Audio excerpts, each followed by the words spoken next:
'tis the season to... Oh, hello there. I didn't see you. Did you come to see my Russian Empire borders by 1530? Well, you're in the right place then. If we get 10,000 likes on this, I'm also going to cover Ryukyu for the 3 Mountains achievement. Also, guys, I want to thank you so much for the support you've been offering on this channel. If you enjoy watching the videos, consider subscribing. I'm trying to get to 100,000 by the end of 2021, and it's fast approaching. My hope is pretty much done. And in return, I'll be doing a Paradox Mega campaign and eat some haggis whilst I'm at it. Muscovy in 1444 is actually one of the strongest nations in the game. You actually have 5 starting vassals, and you have these strong Russian Principality interactions, one of which, Race Streltsy, gives you basically free units. They don't take any of your manpower, so clearly they're aliens from Mars that pretend that they're Russians. The first thing we'll do is the estates, but guys, it's gonna be a little bit different today because it's not your regular estate and some things have changed. So obviously summon the diet and go for whichever agenda best suits you. After that, we're gonna give the +1 monthly mana points for all 3 estates with the -25% advisor cost reduction and forced unity of faith, and afterwards we can give the expansion of zealotry after the war with Novgorod and Tver, as well as the strong duchies. We can give the Cossack self-governance with the Cossack leaders that gives us some army tradition, and we're gaining 0.8 army tradition by default. You can consecrate the metropolitan in Moscow and the one in Vetluga, which means we can get the -10% dev cost reduction icon, making this even cheaper, 42 to develop. You can do that once, sell the titles, go to your economic screen to reset this, and dev it up a second time. After you've dev it a second time, we're gonna seize lands. We are getting Liberty Desire from subjects development plus 100%, but even with that, as you can see, all of our subjects are loyal, so never be afraid of these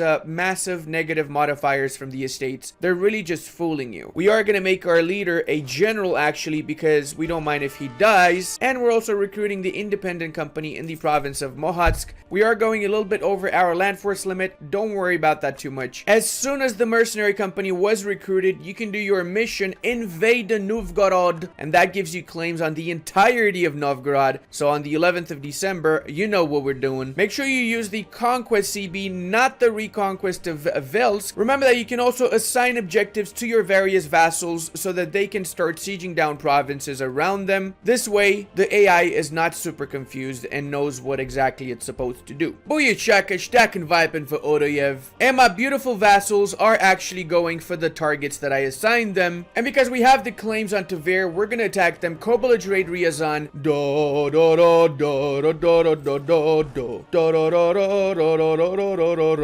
Oh shit, I'm recording. Stacken Vipen for Ryazan. They tried to relieve the siege here, but it didn't work, sir. It did not work. The really cool part about Muscovy is the fact that because you have so many different capital forts, the Novgorodians are going to be busy sieging down all of this. Also, if you don't get from the missions the claims on these guys, just start getting the spy network whilst you're at war with Novgorod and attack them as soon as you get the first claim. Oh, I love it, man. My vassals are actually kicking the Novgorodians' army. Oh, wow. Trying to relieve the sieges, are we? Ryazan? Cannot, sir. There ya go, boys. Novgorod is done. That means we can carpet siege with this army the rest of their lands here. And Odoyev is out of the war. Bye-bye, Odoyev. Was nice knowing you, boys. But you're now a part of Russia, okay? Team Alien from Mars? Streltsy. We have not even fought a main battle with their main army stack, but even so, we can actually piece them out for what we want. And what we want is these exact lands right here. Can we get some money as well? We can go for 100% actually. Noise. There ya go, boys. So now after the first war, we gave these lands to Beluzero, by the way, so they can core this up for us. I kept these directly for myself because this is mostly 3 development land anyway, so it's not going to make much of a difference admin-wise. And I prefer to have the bordering lands here with the Swedes. Ryazan is also finished, so that means we can fully annex them to Booyashaka Ryazansky. And exactly the same situation with Tver. Nobody at all is joining in a coalition, and the reason for that is because all of these nations are part of my culture group, and there's literally no other nations alive except my vassals in Novgorod that are a part of that culture group. Similarly, that are a part of my religion and the religion of the nations that I just conquered. We also managed to get up to 11% crownlands from taking all of these lands super fast. We literally took all of this in the first 3 years of the game. We still have 2 years until we can seize land again, so because I'm bored, I'm gonna attack the Lithuanians. and take my province from them. They're allied to the Poles. In 90% of cases, what's going to happen, they're going to be in a PU with the Poles, which is actually easier because when they're allied to the Poles, there's also a chance that they're going to be allied to other nations, not just the Poles. So now it's essentially the same like I'm fighting the Poles with their PU. Boy, I really hope we manage to siege this down before they siege Lucky down. Nope, they had 7%, I have 49%, and they still took it first, man. Are you serious right now? Well, we took it as well. Feels bad, man. I wish we took it before them. 7% with broken walls against minus 7%. Watch this fall first again. Damn, I was wrong about it. Holy mother of schnapps. Now, if this doesn't fall now... Oh, it fell. Damn. Would have been a really juicy battle otherwise. But whatever, man. Let's go for their capital with this army in Vilnius. We're doing the good old carpet siegio, whilst they're doing the same thing here.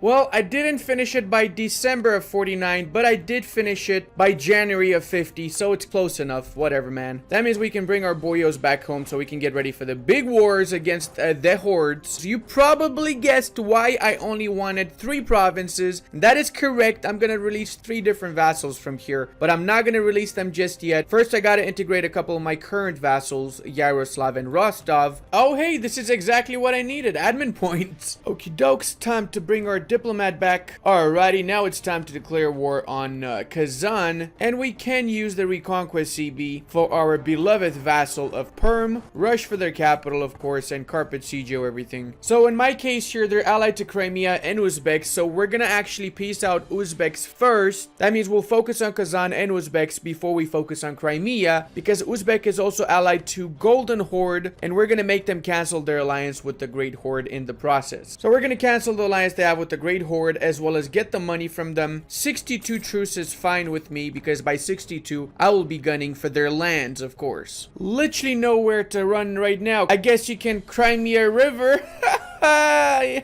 And you're running into my armies. Booyah shakaloo. But despite all that, I'm actually gonna go for the white peace with Crimea because I will be at war with them soon enough. And the shorter the truce, the better. Well, Chadius von Ivansky is now the new leader. And that means we even have a decent Vasily as our heir. But most importantly, we can do the autonomy minus 10% in all provinces interaction, which is one of my personal favorites. What we're gonna do in this peace deal is we're gonna give most of this land to Perm, but we are directly taking the province of Bashgird because Bashgird is in fact a gold mine. That is correct. We have our very own gold mine here. All we need to do is core it up. There you go, Perm. You gotta core this up for me. Thank you very much. Now we can also start integrating a couple of our vassals here, as well as we're gonna give out the privilege Boyar's integration policy, which essentially means that we're not getting the diplomatic -3 reputation whenever we integrate vassals. So you want to also switch over to the Michael icon, which gives discipline and manpower recovery speed. Next up, what we're going to do is we're going to release the nation of Polotsk in the province of Topolotsk over here, or Toropets. And now we have quite a few cores that we can feed them against the Lithuanians in the next war. We're also going to be releasing Chernigov as well for the same exact reason. We're going to feed them back cores. We can also start integrating Perm now. Whenever you do fight against hordes, I highly recommend that you do not fight them in steppes, grasslands, or farmland. Terrain is really important when you fight hordes. A really good and easy way of fighting hordes is wait for them to siege your stuff down in a woods or forest, and then their armies are gonna get crushed, because as you can see here, they got -25% shock damage decrease from fighting in a non-flat terrain such as a woods, highlands, and so on. So in my case, I'm actually crushing them right now without any issues. I also strongly suggest that you prioritize stuff such as sieging down forts in your wars rather than fighting battles, as taking the forts and the lands means you cut off the economy of your enemy, and if you do have to fight, remember the right terrain is your best ally. Another great reason why you should go for the Saint Michael icon is because you get these events that give you extra manpower and patriarchal authority once in a while at least. And we have a bit of a situation here. Our independent company has no more manpower pool of itself, so they're basically a burden. I'm gonna disband them, but it's all good because we just got some Streltsy units from our government interaction. Basically, 9,000 units out of thin air just appeared in our country. From the Golden Horde, I am gonna take a few things, and by a few things, I actually mean all of this massive chunk of their land. The reason I'm taking all of this is because all these provinces are main cores of the Great Horde, but this province here is a core of Astrakhan. So what I'm gonna do, I'm gonna release Astrakhan and feed them all of the other Astrakhani cores around here, which is essentially the rest of the Great Horde. Oh, what time is it? Is it time for another Novgorod war? Yes, it is. Yes, it is. My army was basically on the other side of the world when I declared on Novgorod, so I can imagine what the average Muscovite soldier must be feeling like when he has to travel around half the world to get to his destination. It was at this moment that Novgorod knew they fucked up. Booyah, boy. Finally fully annexed the great nation of Novgorod. And with that, we can do Conquest of Novgorod that gives us permanent claims on the entirety of the Russian region, which is quite large and which we already own most of, so it's not going to make much of a difference. We do have a bit of a shitty financial situation. We got a total of 4 loans, about 1,000 something ducats, or 780, whatever. So what we'll be doing is we're going to give out the indebted to the burghers privilege that gives us 5 loans at 1% interest, which means we can pay off the old loans and we're only paying 1 ducat in interest for all of these juicy loans, and they're gonna help us in the war against the Lithuanians right now for the reconquest of all of our vassals' lands, and we're also gonna take some money from them to fix our economy. Wait a second, I just realized something. Isn't Ivan the Third Veliki the Terrible? Am I role-playing the baddies in this game? Alright, Vilnius is down. That means we gotta take the next fort, and we have to be careful because the Poles just rebuilt their army after I stack wiped them a couple of times. It's like the orcs, man, I'm telling you. Whoa,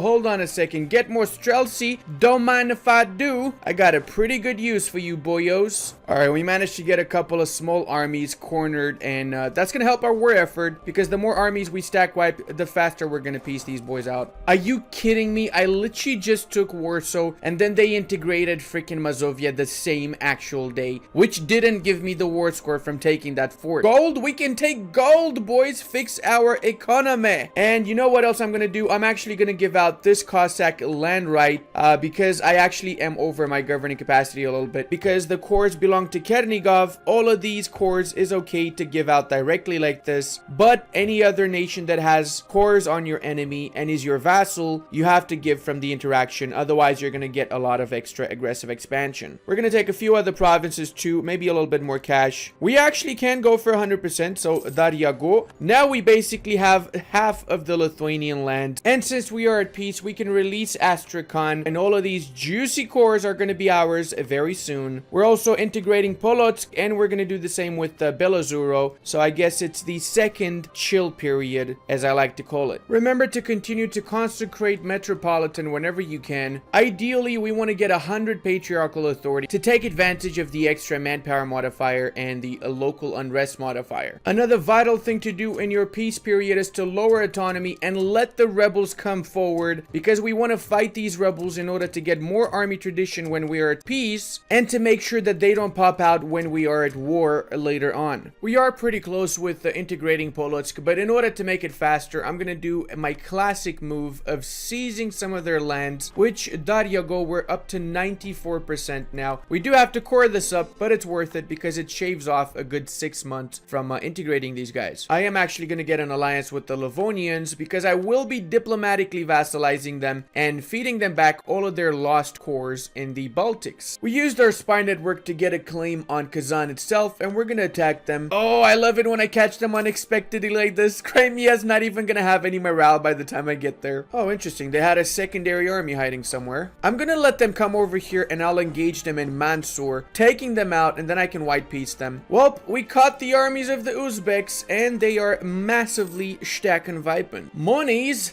don't... Oh no, I want the admin points, never mind. As for Kazan, you probably expected this. Full annexatio. And we're gonna be focusing on Nogai next. Hey Nogai, please do not fully annex Great Horde. That would be amazing. Well, if it's not time for more alien troops, 15,000 of them just came out of thin air, just like that, you know? And we can also suppress the rebels' Russian speciality, and And it's time for yet another war against another native. And despite being at war with Nogai, of course, we're going to be attacking the Great Horde too, so we can get our cores back. Oh, hello there, my dearest diplomatically vassalized Livonian vassal. Look at them juicy cores we can feed back after our ore is over in Nogai over here. Are you freaking kidding me right now? I just saw that Circassia is my tributary. This happened because I fully annexed the Great Horde, and they were the Great Horde's tributary. So whenever you fully annex a nation, any vassal or tributary they might have becomes your vassal or tributary. But the problem is I don't want them as a freaking tributary because I actually want to annex them. So I'm gonna have to cancel that stupid tributary status that they have with me and wait for the truce to expire now. Alright, these boys should be out of the war now. I'm gonna go for cash. How much cash can I take? This much? That's fine with me. And from the Nogai Horde, I'm taking as much land as I can. I have a little bit of a coalition of Sunni nations in Anatolia, but as you probably have guessed, I don't really care about it at all.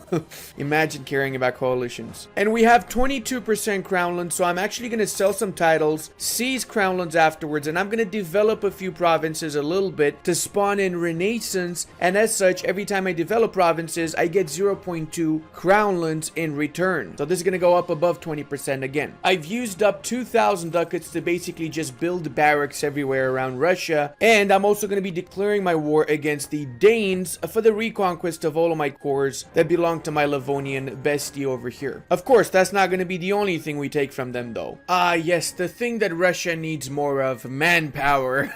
So we cannot actually go into Sealand, but it doesn't matter because we have the war score we need. We can actually piece them out, take all the Livonian cores back and all of the Finnish lands, and guess what? We're not even getting much of a coalition because this is the first time we've taken Catholic lands in quite a while. Not to mention, this was a reconquest mainly for the Livonian lands, so that's close to no aggressive expansion. Plus, Finland's like 3 development crappy lands, so of course it's not going to be too much of a problem. We've also just converted the province of Tambov to our religion, which means we can start doing this chain of missions, and because of that, we now have claims on the entirety of the steppe lands here. So for the next war in 2 years, we're going to take all of this for ourselves. Until that point, we also integrated Pskov so we can attack Lithuania another time whilst we're integrating Astrakhan. So let's go ahead and do that. We can even call in the Wallachians, not like we're actually going to need them, but yeah, might as well, right? Cannon fodder. Oh, is it that time of the year when we get to summon more aliens to our cause? Yes, it is. 30 juicy alien divisions arrived for the war. Actually, I'm going to send them on this front because I'm going to be going to war with Nogai and Uzbek very soon. This is just the juiciest peace deal ever, man. Look at this juice. Whoa, what? Another diplomatically vassalized nation with a ton of cores around it? Yes, sir. Yes, we just did, okay? Fun fact, guys, this is how historically the Russians build their railways. Step 1, take a big chunk of land from your friendly neighborhood oirats, and then we just start coring this up, and afterwards we also start exploring these lands. Truth be told, I'm pretty confident I can reach the coastline by 1505 if I rush it. Actually, even faster, I'd say. We can decolonize the Siberian lands and get a conquistador. Let's assign Mr. Yermat over here to explore the areas. Well, it seems like Yeren actually has access to the sea, so a quick war against this horrible nation and we should have our own access to the Pacific Ocean. Hey, I was right, they do have access to the Pacific Ocean. And yeah, guys, real men fight multiple wars at the same time, okay? I'm just putting it out there. Hey, Yeren, have you ever heard of the good Lord Kanonen, the great taker-downer of cities? Yeah, he's around here somewhere. And with their spirits crushed,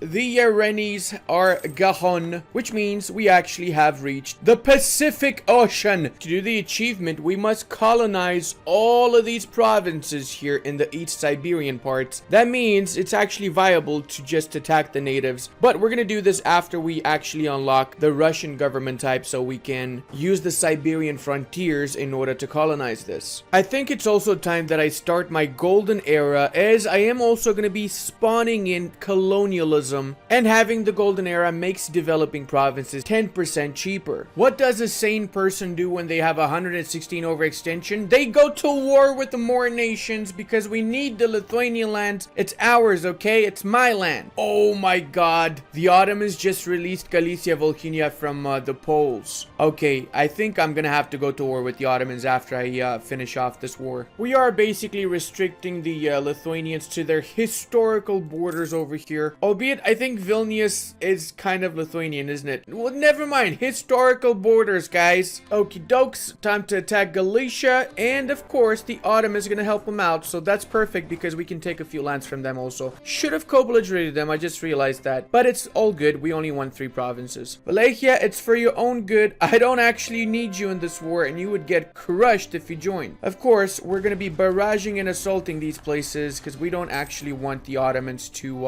hold them for too long. Booyah dooby doo. 48 days. Not bad. And finally, now that I'm at war with the Ottomans, people are actually joining a coalition. These scared chicken bastards. I will deal with them right after this war. Oh, wait, what? Istanbul being besieged, and from the other side, these guys getting besieged? Yes, sir. It is true. The Russians are taking back the holy city eventually. Not in this war, at least. Hot diggity dog. 63 days. Extremely fast. Unbelievable. We do have to defeat their armies a few times before we actually can piece them out. So this war might take a little bit longer than I'd like it to take. But they were stupid and they still kept the fort in Salonik, which is basically free war score for me right now. Be gone, you smelly Turks. Alright, and we can take what we want, even a little bit of cash. Now our borders are ridiculously beautiful. Look at this. Look at this genuine Soviet Union style borders that we have. I actually need 1 province from the Poles, and if I threaten war, they agreed to give me the province of Kelm without me having to go to war with them. Oh my god, how powerful. It's insane. I think it's time we also get admin tech 10 so we can now form the nation of Russia. Click the button and there ya go, boys. We now have the most overpowered government reform, the Tsardom, which offers insanely great amounts of manpower, governing capacity. We still have the Streltsy, as well as the ability to claim entire states rather than just one single province. Plus we have the Siberian frontier, so we can start colonizing these areas for basically almost nothing, just a few diplo points in order to colonize the entirety of the Siberian lands. Look at how big and juicy we look right now, and best part, there's no colonial maintenance for these colonies, so we're basically paying nothing to colonize these areas, as well as there's no rebellions, so the natives from these areas will not rebel against us. It's literally just a win-win scenario. Skipping a little bit into the future, I wanted to show you guys how fast Russia snowballs. So it's 1532 and we already pretty much have the Imperial Russian Tsardom borders, which was the main thing I was going for here. But aside from that, there's a couple of things that are absolutely insane about this nation. Remember to also take higher developed colonies before you start the Siberian frontiers. As you can see here, this was 3 development, but it ended up being 6 development. So for all of the Siberian parts, if you do this, you essentially get a good 200 to 300 extra development from all of the provinces by taking this